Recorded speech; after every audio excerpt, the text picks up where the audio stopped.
Assalamualaikum warahmatullahi wabarakatuh. Halo teman-teman semua, aku minta waktunya sebentar ya. Ada yang tahu berdirinya kakak di sini mau ngapain? Belum ada yang tahu ya. Oke, tapi sebelumnya ada pepatah nih yang mengatakan bahwa tak kenal maka tak sayang. Jadi alangkah lebih baiknya kakak perkenalan terlebih dahulu ya. Oke, perkenalkan, nama aku Tarisa Utami Fazrian. Aku seorang mahasiswi dari jurusan Bimbingan Konseling Islam semester 5 dari Universitas Islam Negeri Sultan Maulana Hasanuddin Banten. Ada yang tahu di mana kampus UIN SMA Banten? Ya, benar sekali di Palima. Kampus 2 UIN SMA Banten itu di Palima, sedangkan kampus 1 itu di Ciceri. Oke, teman-teman, tujuan kakak di sini adalah untuk membagikan instrumen pernyataan yang berbentuk DCM. Nah, teman-teman ada yang udah tahu belum apa itu DCM? Belum ada yang tahu ya? Oke, kakak akan jelaskan. Jadi DCM adalah daftar cek masalah yang nantinya akan diisi oleh teman-teman semua. Tujuannya apa? Tujuannya untuk mengetahui apa saja yang menjadi permasalahan di dalam diri teman-teman semua. Dan sebelum mengisi, apakah ada yang belum paham? Jika ada yang belum paham, boleh ditanyakan. Udah paham semua?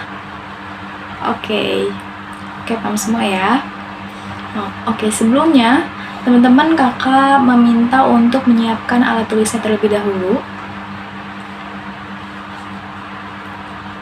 Sudah siap semua alat tulisnya? Oke, kakak akan bagikan.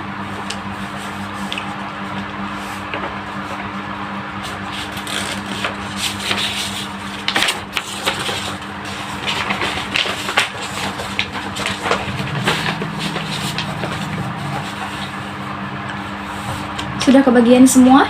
Yang di belakang? Sudah kebagian? Sudah ya? Oke, kakak akan menjelaskan terlebih dahulu nih bagaimana cara pengisian instrumen DCM ini. Coba teman-teman lihat terlebih dahulu. Di situ pertama, teman-teman harus mengisi identitas terlebih dahulu. Ada nama lengkap, jenis kelamin, dan kelas. Teman-teman boleh isi terlebih dahulu. Kemudian setelah itu ada di sini terdapat beberapa aspek dan item pernyataan. Nah, teman-teman, satu aspek ini dan contoh item pernyataannya di sini ada merasa terlalu gemuk atau kurus. Nah, jika merasa terlalu gemuk atau kurus ini menjadi contohnya ya, merasa terlalu gemuk. Nah, teman-teman merasa itu menjadi permasalahan bagi diri teman-teman. Teman-teman boleh memberikan tanda checklist atau centang di kolom ya. Seperti itu teman-teman. Ada yang ingin ditanyakan lagi? Sudah paham semuanya? Oke. Sebelum mengisi instrumen DCM ini, alangkah lebih baiknya kita membaca doa terlebih dahulu agar pengisiannya dilancarkan. Berdoa di dalam hati dimulai.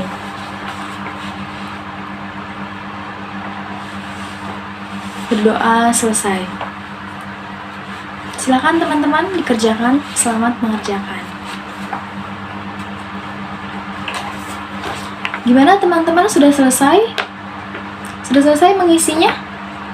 Sudah oke. Akan kakak ambil kembali ya lembar DCM-nya.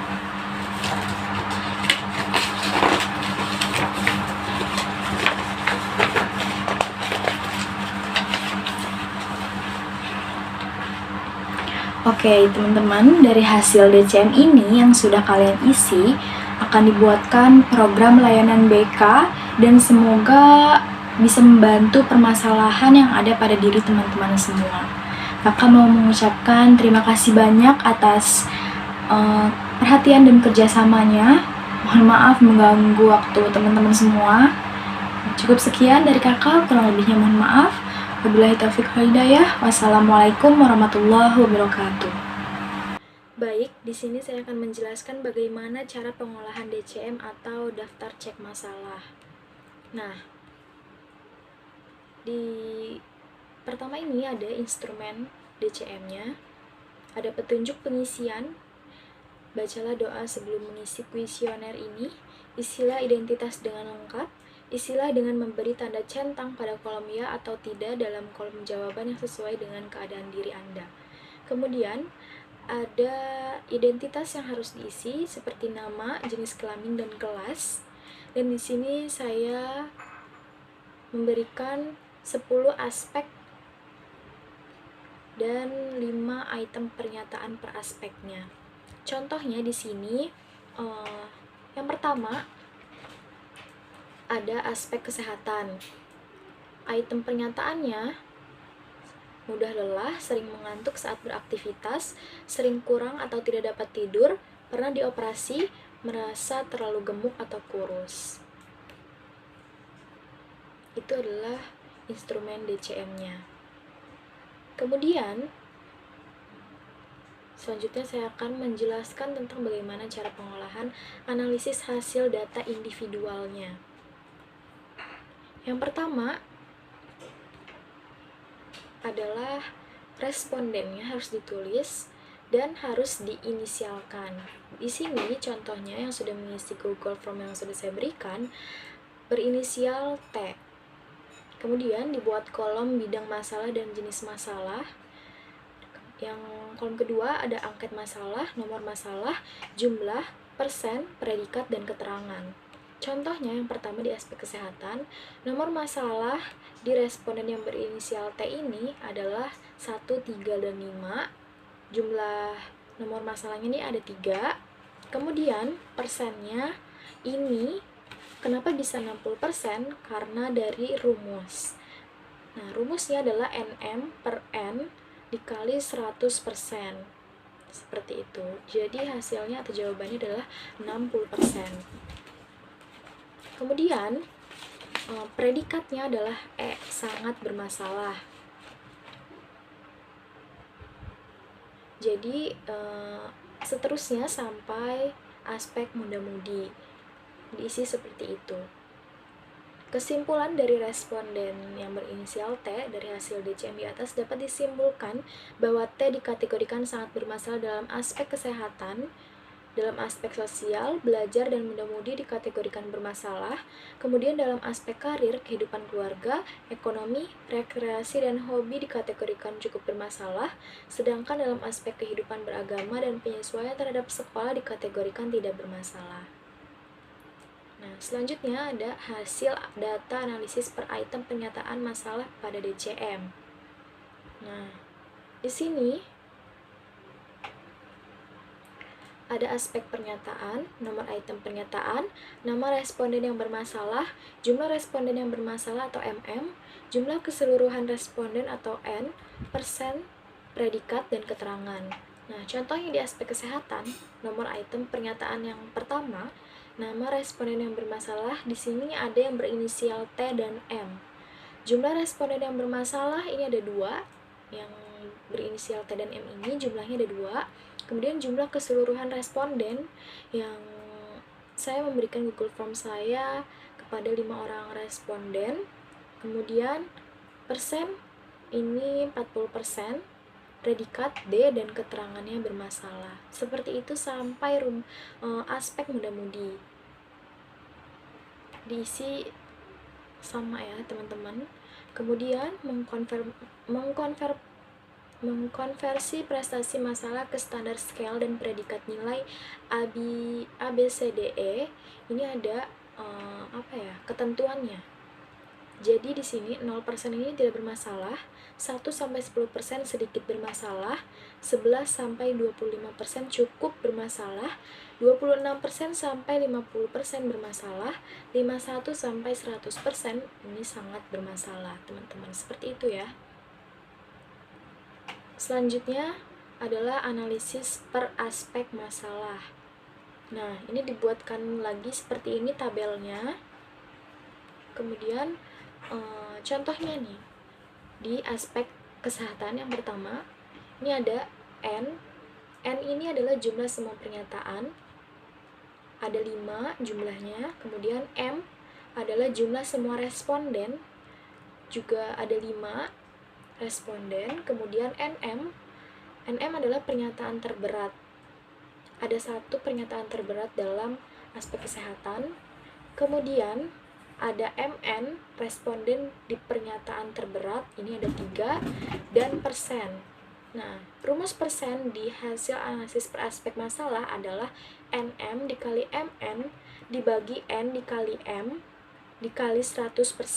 Itu adalah rumusnya, sehingga hasilnya adalah 12%. Seperti itu ya teman-teman. Kemudian predikatnya adalah C, keterangannya cukup bermasalah. Dari tabel di atas dapat disimpulkan bahwa aspek masalah yang tertinggi berada di aspek sosial, karir, ekonomi, rekreasi, dan hobi. Ini adalah aspek-aspek yang sangat bermasalah ya teman-teman. Dibuatkan kesimpulannya juga. Selanjutnya ini adalah grafiknya. Kemudian program, rencana kegiatan bimbingan dan konseling untuk mahasiswa atau mahasiswa angkatan 2022. Nah, di sini saya menuliskan nomor yang pertama ada bidang layanan. Di sini bidang layanannya ini ada 4, belajar, pribadi, sosial, dan karir. Nah, tujuannya di bidang layanan belajar ini untuk membantu mereka mengidentifikasi penyebab kemalasan dan meningkatkan motivasi, untuk membantu mereka mengatasi rasa cemas, meningkatkan kepercayaan diri, serta mengembangkan keterampilan komunikasi yang efektif. Kemudian ada komponen layanan, ada layanan dasar ya, saya menuliskan layanan dasar. Kemudian strategi layanan adalah bimbingan kelompok, dan di tujuan yang kedua ini bimbingan klasikal. Sasarannya semuanya sama, mahasiswa angkatan 2022. Materinya di tujuan yang pertama pemahaman mengenai meningkatkan motivasi belajar.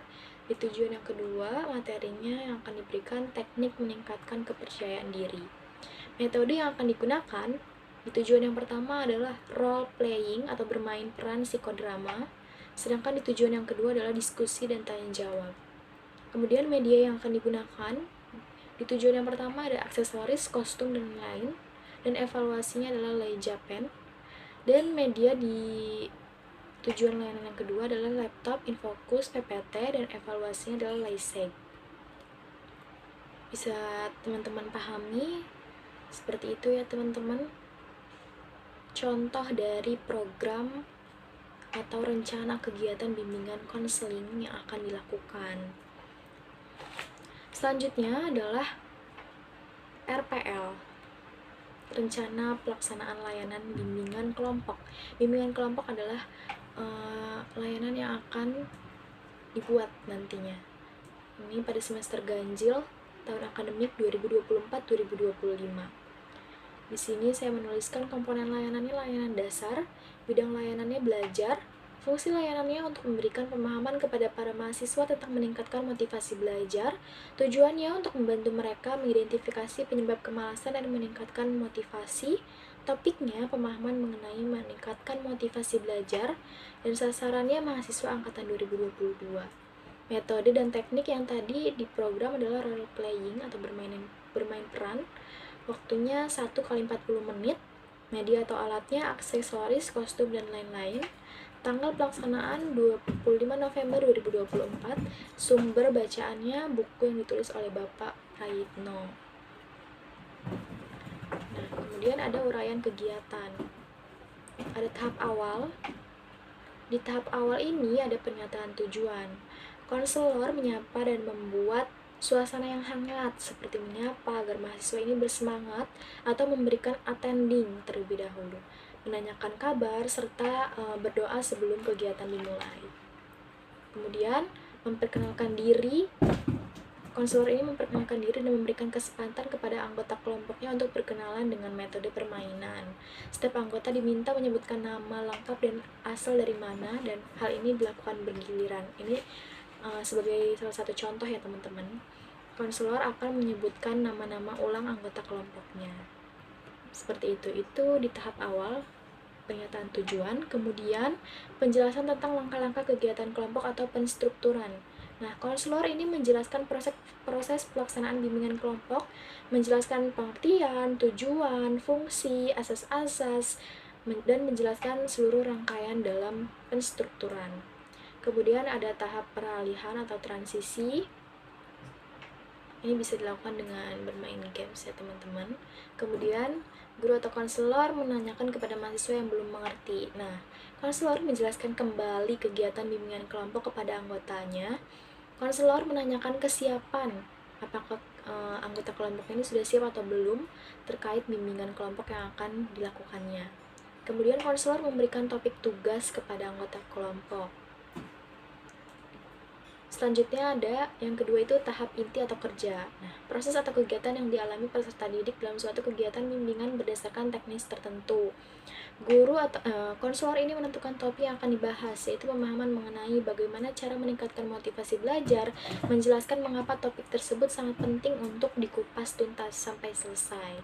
Nah, dan pada tahap ini, guru atau konselor harus memastikan keselarasan dan memastikan antara tujuan yang akan dicapai, metode yang dipilih dengan materi yang digunakan. Jika dirasa bimbingan kelompok ini selesai, maka konselor meminta mengulas kembali topik pembahasannya kepada anggota kelompok atau penyimpulannya. Dan tahap pengakhiran, menutup kegiatan dan tidak lanjut, konselor menanyakan kepada anggota kelompok apa yang akan saudara lakukan jika dalam posisi tersebut terjadi dalam diri saudara. Seperti itu contohnya. Kemudian anggota kelompok diminta memberikan kesan-pesan setelah melaksanakan bimbingan kelompok. Selanjutnya di tahap pengakhiran juga ada kontrak. Konselor menanyakan kepada anggota kelompok kapan kita akan melaksanakan bimbingan kelompok lagi. Kemudian konselor mengucapkan terima kasih dan memberikan motivasi terkait belajar. Dan terakhir adalah evaluasi. Ada evaluasi proses, dan evaluasi ini dilakukan oleh guru BK atau konselor dengan melihat proses yang terjadi dalam kegiatan bimbingan kelompok yang meliputi konselor terlibat dalam menumbuhkan antusiasme peserta dalam mengikuti kegiatan. Guru BK atau konselor membangun dinamika kelompok. Guru BK atau konselor memberikan penguatan dalam didik membuat langkah yang akan dilakukannya. Dan dievaluasi hasil. Nah, evaluasi setelah mengikuti bimbingan kelompok itu mengajukan pernyataan untuk mengungkap pengalaman konseli dalam bimbingan kelompok, mengamati perubahan perilaku peserta setelah bimbingan kelompok, dan konseli mengisi instrumen penilaian dari guru BK atau konselor seperti contoh dalam konseling kelompok. Dan ini ditandatangani oleh ketua jurusan dan konselornya. Mungkin seperti itu teman-teman sedikitnya penjelasan dari saya, dimulai dari instrumen DCM sampai RPL. Cukup sekian penjelasan dari saya. Kurang dan lebihnya mohon maaf. Wabillahi taufiq wal hidayah. Wassalamualaikum warahmatullahi wabarakatuh.